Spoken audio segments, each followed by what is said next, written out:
ভোরের আলো ফুটতে না ফুটতে আগুনে পুড়ে ভস্মীভূত হয়ে গেল 5 দোকান। বুধবার সকাল 6টা নাগাদ ঘটনাটি ঘটেছে গঙ্গারামপুর থানার ফুলবাড়িতে।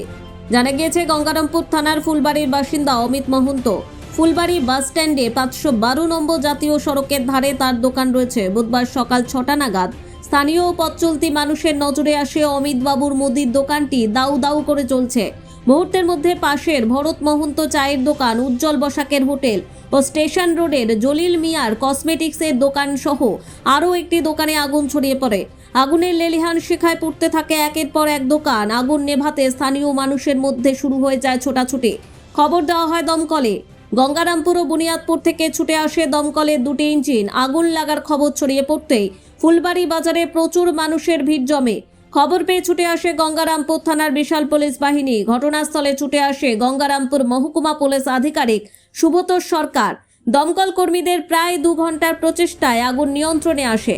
কিভাবে আগুন লাগলো তার কারণ খুঁজছে দমকল ও পুলিশ আধিকারিকরা।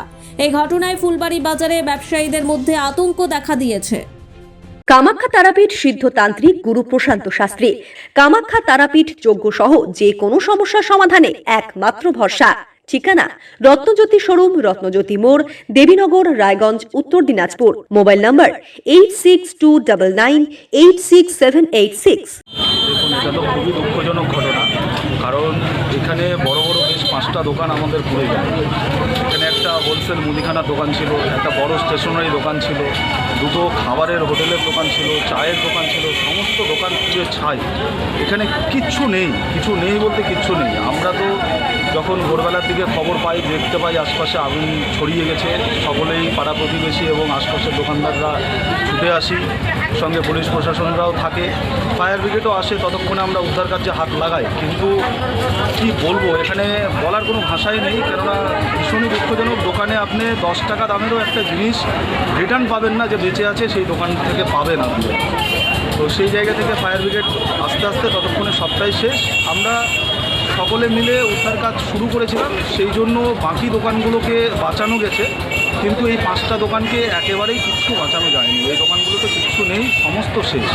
দোকানদাররা ভীষণভাবে মর্মাহত।